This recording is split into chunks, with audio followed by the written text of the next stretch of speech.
Hello, and at the beginning of 2021 the Philippines, a case caused a stir among the public. A tall, beautiful flight attendant spent New Year's Eve with 11 men after a wild night. The woman died mysteriously in the bathtub, making the 11 men suspects. However, the police later revealed that the group were all gay, and all were acquitted. The case sparked heated discussions on the internet, with many different speculations and opinions. So, what happened that night? Next, I will bring you back to the details of the case and New Year's Eve 2021. The story takes place in Manila, the capital and most populous city of the Philippines. It has many famous tourist attractions and a long history, as well as being a shopping paradise for fashion. The main character of the story is named Christine Angelica Dasera. She was born on April 13th. Born in 1997 inches. General Santos, Philippines. She is the second of 4 children in her family. From a young age, she was very beautiful and constantly praised by her neighbors. Besides her appearance, she was also very diligent in her studies, making her the ideal child in the eyes of many parents. After finishing high school, she studied at Mindanao University in the Philippines. She has a cheerful personality and often shares her life on social media. She is also very active in beauty pageants, dance competitions, and modeling, achieving good results. In 2017, she participated in the Miss Universe Philippines competition and won the runner-up title.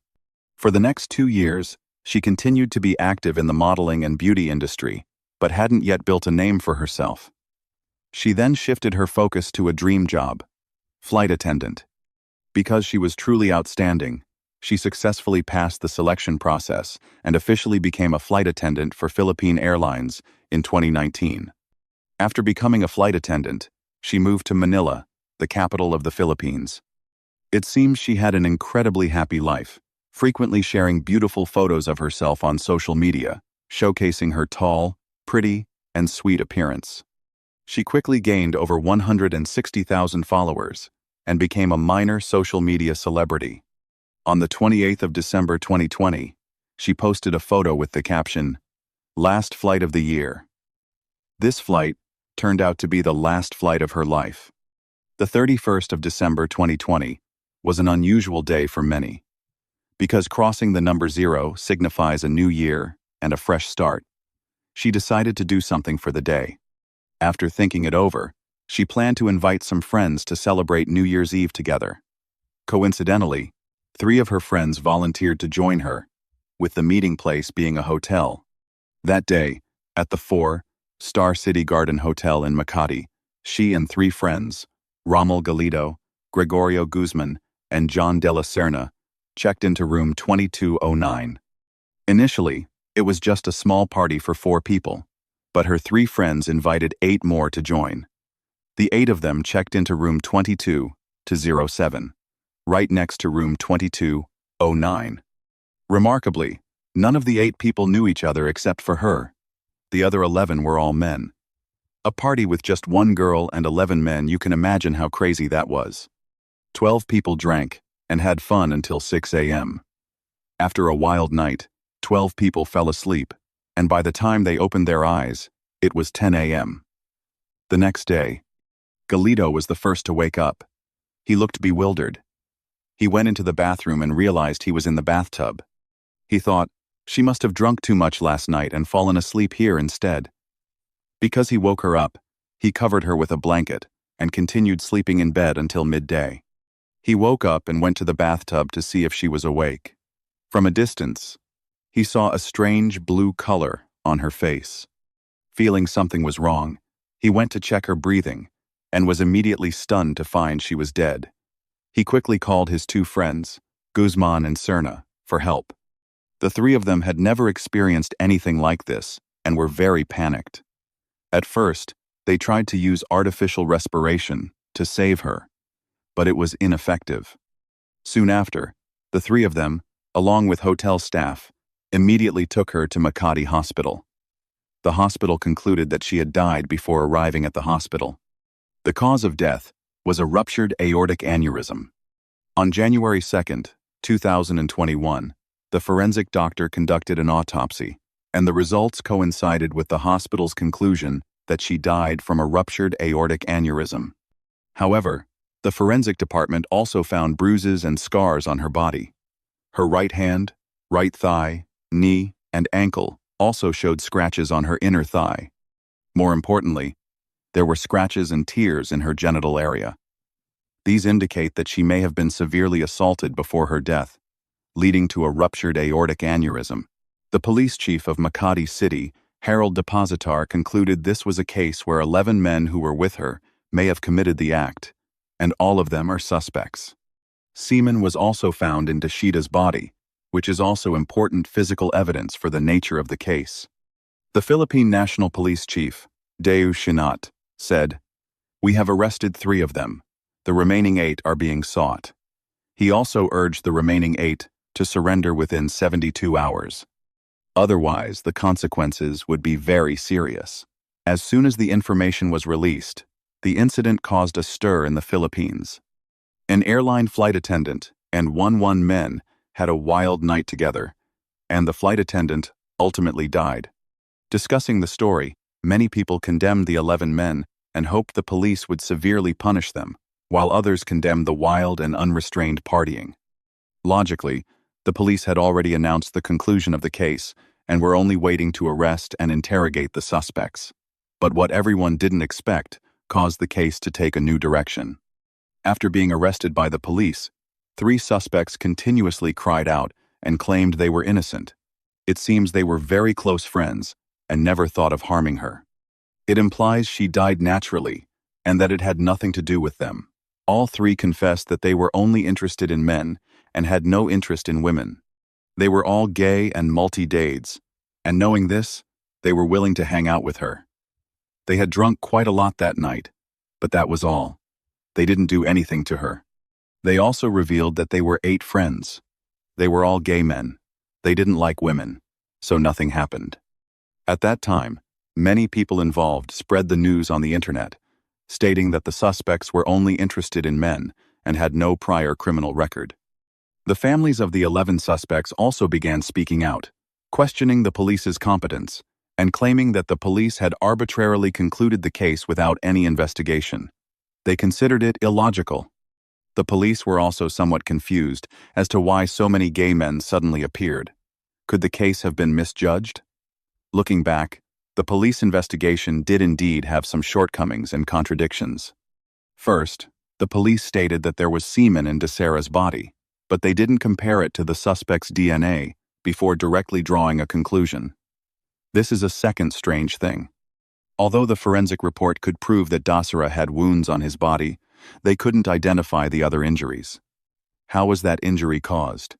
Furthermore, from the hotel's surveillance camera footage, it can be seen that she acted proactively in rooms 2207 and 2209, appearing very relaxed and without any coercion. At 11:38 p.m. on December 31st, she was seen chasing 2 men with a glass of wine from room 2207 to room 2209. During that time, she also called her mother and said she had a wonderful New Year's Eve at the hotel. At 2:50 a.m., she was seen holding hands with a man, looking happy, and leaving room 2209. At 2:52 a.m., the same man came out to the door of room 2209. They repeatedly rang the doorbell and knocked. At that time, it can be inferred that she intentionally kissed the man. Judging from her actions, he seemed not to like it. His gestures were somewhat reluctant, and he tried to ring the doorbell again. The man was Guzman, one of her 3 friends. At 4:13 a.m., she appeared drunk and somewhat stiff. She was carried back to her room by another man. At 6:23 a.m., the camera recorded images of her being drunk and being carried back to room 2209. Besides the camera footage, there is another photo taken by a friend of the owner before her death. The image shows her sitting in front of the toilet in a drunken state and making a V sign with 2 fingers. After the surveillance video was released, many people believed that Desera's friends were trustworthy. They constantly cared for her and took her back to her room. They showed no signs of criminal activity. Based on these findings, the police released the three of them and changed their tone, stating that the samples taken from the body may have been contaminated due to the embalming process before the autopsy. It is inferred that she died of natural causes and was not related to the 11 men. This development shocked many people. The Philippines was stunned after hearing the police's conclusion about the case and the arrest warrants for the suspects, but in the blink of an eye, they were all declared innocent and unrelated. It's hilarious. After the information was released, people began to condemn the police's inefficiency. Some even suspected that the Philippine police and the 11 suspects were colluding, as all 11 suspects came from wealthy families. Many believed their families used money and connections to pressure the police. The public then pressured the police and the government, demanding a thorough investigation of the case. If corruption was found, it would not be tolerated. With so many injuries on her body, Desita's family felt mentally traumatized and abused. Although she had been buried, her mother expressed her willingness to exhume her daughter for further examination if necessary. Her family also filed a complaint. The police reports and medical examination reports, along with the death certificate stating that the body had been embalmed beforehand, were clearly inaccurate and contradictory. They argued that the police had acted negligently and carelessly, leading to a lawsuit.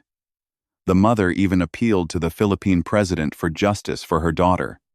On the 27th of January 2021, after a lengthy investigation, the Philippine National Bureau of Investigation held a second autopsy and released the final forensic report. The report indicated that her heart weighed 500 grams, while the average person weighs only 300 grams. Furthermore, signs of internal bleeding were found in her kidneys, and the cause of death was determined to be aortic aneurysm, ruling out murder. It was possible that her excessive alcohol consumption and excitement caused high blood pressure. The police also found some white powder in the hotel room, but testing revealed it was only insect damage, not contraband. They also conducted separate tests on 11 suspects, and none were found. Noticing anything unusual, no smuggled goods were found in her body. Only residue from high blood pressure medication was discovered. The police also did not know how the bruises on her body were caused. However, 3 of her friends said that they might have bumped into each other due to drunkenness. Furthermore, during the transport to the hospital, the hotel provided a wheelchair because she couldn't sit, so scratches may have occurred during transport. On the 23rd of April, 2021, the police released a 19-page investigation report stating that the evidence provided was insufficient to prove it was a murder case. Her friends performed CPR and sought help from the hotel as soon as she was found. They also had no motive for committing a crime. Finally, the police officially dismissed the charges against 11 defendants due to lack of evidence, and the case was closed. Although the case has officially closed, public opinion has not subsided. Dasara's family continues to accuse the 11 people. 5 of the 11 men who committed the crime and lied also filed a complaint against Dasara's family for falsely accusing an innocent person and slandering them online, etc. On the 7th of February 2022, more than a year after Dasara's death, the police dismissed all accusations related to her death. They also indirectly informed everyone that the case was closed and that they shouldn't waste any more time and effort. The reason the case took a 180-degree turn online was because the person in charge of the case, Harold Depositar, immediately made an arbitrary statement without a thorough investigation, stating that it was a murder and that the perpetrators were those 11 men. This was clearly irresponsible. In addition, the autopsy report by medical examiner Michael Nilik Sarmiento was not thorough or accurate enough, so both of them were fired. Furthermore, the incident occurred during a pandemic, and the initial policy stipulated each room only accommodates 2 people, but the City Garden Hotel allowed that group to hold a party. Therefore, the hotel was fined, suspended from business for 6 months, and fined 10,000 peso. Interestingly, when reading related articles, I noticed that most people criticized the incident, saying that even if she enjoyed partying, it wasn't a capital offense. This could serve as a warning to everyone to be more mindful, so one shouldn't blame the victim or think that those who don't value themselves deserve to die, etc. You can think whatever you want. Just keep your mind at peace, so that good things will come to us. Today's video ends here, and I'll see you in the next videos. Goodbye.